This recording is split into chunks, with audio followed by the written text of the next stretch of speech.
नमः शिवाय। साथियों, आज हम दर्शन करेंगे भारत के 12 ज्योतिर्लिंगों में से स्वयंभू दक्षिणमुखी ज्योतिर्लिंग महाकाल के। यह भारत के प्राचीनतम उज्जैन नगर में मोक्षदायिनी शिप्रा नदी के किनारे स्थित है, जहां हर 12 साल बाद सिंहस्थ कुंभ का आयोजन होता है। पुराणों के अनुसार महाकाल मंदिर प्रजापिता ब्रह्मा ने बनवाया। कुछ प्रमाण मंदिर के अति प्राचीन होने के हैं, जैसे 6th सेंचुरी बीसी में महाराज चंड प्रद्योत ने राजकुमार कुमार सेन को महाकाल मंदिर का प्रबंधन देखने के लिए नियुक्त किया, यानी मंदिर इससे पहले भी था। उज्जैन के पंचमार्ग्ड कॉइन्स जो 4th से 3rd सेंचुरी बीसी के मिले हैं, उनमें भगवान शिव बने हुए हैं। गुप्त काल से पहले मंदिर में शिखर नहीं थे, इस कारण रघुवंशम में कालिदास ने इस मंदिर को निकेतन कहा और इसकी सुंदरता का वर्णन किया है। गुप्त काल के बाद भी कई वंशों ने, जैसे मैत्रिका, चालुक्य, कलचुरी, पुष्यभूति, राष्ट्रकूट, सभी वंशों ने अपने अपने शासनकाल में महाकाल मंदिर में दान दिए और उज्जैन में अनेक देवी देवताओं के मंदिर बनवाए। बाणभट्ट की कादंबरी और हर्षचरित में भी मंदिर के गौरव का मनोहर वर्णन है। गजनी और इल्तुतमिश ने मंदिर का विध्वंस किया, लेकिन अनेक भारतीय राजाओं ने, विशेषकर मराठा शासकों ने इस मंदिर का पुनरुत्थान किया, सौंदर्यीकरण किया। यह मंदिर भूमिजा, चालुक्य और मराठा शैली में बनवाया गया। प्राचीन समय में यहाँ भस्म आरती में ताजा मुर्दे की भस्म से भगवान महाकाल का श्रृंगार किया जाता था। उज्जैन में 3.5 काल विराजमान हैं। महाकाल, काल भैरव जो 6-7 किलोमीटर दूरी पर हैं, वो उज्जैन के कोतवाल हैं। गढ़कालिका और अर्धकाल भैरव।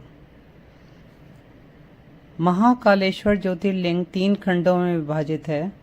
निचले खंड में महाकालेश्वर, मध्य खंड में ओंकारेश्वर, ऊपरी खंड में श्री नागचंद्रेश्वर। नागचंद्रेश्वर शिवलिंग के दर्शन वर्ष में एक बार नागपंचमी के दिन ही होते हैं। महाकालेश्वर मंदिर के शिखर को श्रीयंत्र आकार में बनाया गया है और महाकाल का पूरा शिखर और गर्भगृह स्वर्ण मंडित करने की योजना है, जिसमें 250 किलो सोना लगने की संभावना है। श्री यंत्र में सभी देवताओं का वास होता है। महाकाल मंदिर के गर्भगृह में रुद्र यंत्र स्थापित है। गर्भगृह में भगवान का ज्योतिर्लिंग है, साथ ही में मां पार्वती, भगवान गणेश और कार्तिकेय जी की प्रतिमाएं हैं। गर्भगृह के सामने एक विशाल कक्ष में नंदी जी बैठे हैं। श्रावण मास में हर सोमवार को यहाँ अपार भीड़ होती है और उज्जैन के शासक जो महाकाल हैं, वो प्रति सोमवार श्रावण के महीने में नगर का भ्रमण करते हैं। महाशिवरात्रि में तो समूचा नगर शिवमय हो जाता है। सारा शहर बाराती बन शिव विवाह में शामिल होता है। मंदिर में पुरुष धोती बनियान में और महिलाएं साड़ी में जाएं तो बेहतर हो। और परिसर में ही लक्ष्मी जी का, गणेश जी का, नवग्रह और बड़े गणेश जी का मंदिर है। 11 अक्टूबर 2022 में प्रधानमंत्री मोदी जी ने श्री महाकाल लोक कॉरिडोर का पहले चरण का भव्य लोकार्पण किया, जिसका 40 देशों में टेलीकास्ट हुआ। यहाँ अभी 150 से ज़्यादा मूर्तियाँ बन चुकी हैं जो शिवजी की जीवन कथा बताती हैं, जबकि 200 मूर्तियाँ बनने का प्रावधान है। कॉरिडोर का प्रवेश 2 सुंदर भव्य द्वारों से है, नंदी द्वार और पिनाकी द्वार। नंदी द्वार के पास कमल सरोवर में भगवान शिव की ध्यानस्थ मूर्ति है। एक पंक्ति में 108 अलंकृत बलुआ पत्थरों के स्तंभ हैं। शीर्ष पर त्रिशूल और स्तंभों पर भगवान शिव की आनंद तांडव स्वरूप की विभिन्न मुद्राएं उकेरी गई हैं।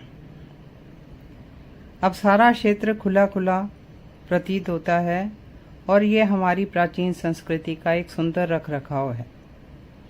900 मीटर में फैला महाकाल पथ है और रुद्रसागर लेक को सुंदर बना दिया गया है।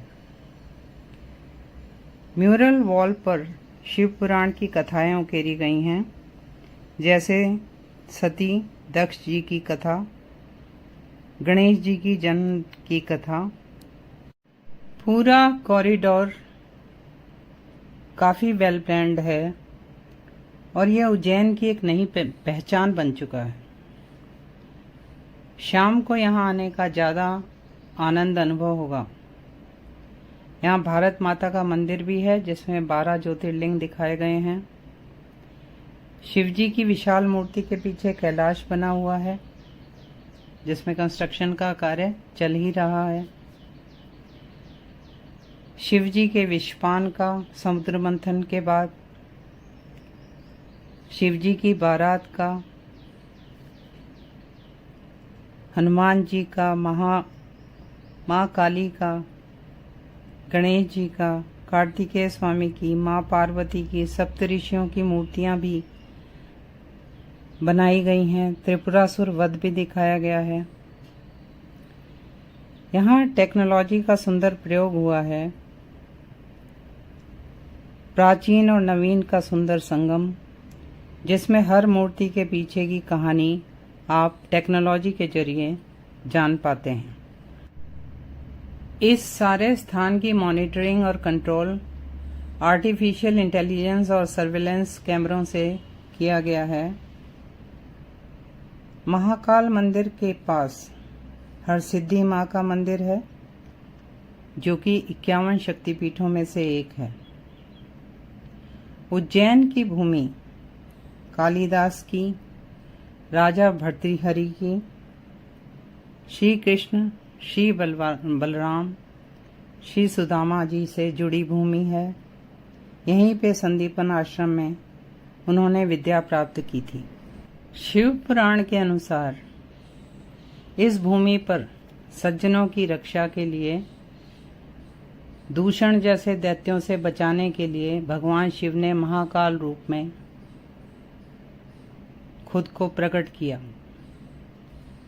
और महाकाल की हुंकार मात्र से दैत्यों की सेना और दैत्य भस्म हो गए और प्रभु वहां ब्राह्मणों की प्रार्थना पर और उनकी रक्षा के लिए ज्योतिर्लिंग रूप में स्थापित हुए।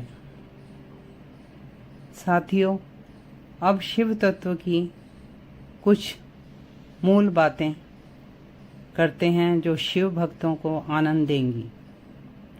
शिव पुराण में श्री कृष्ण को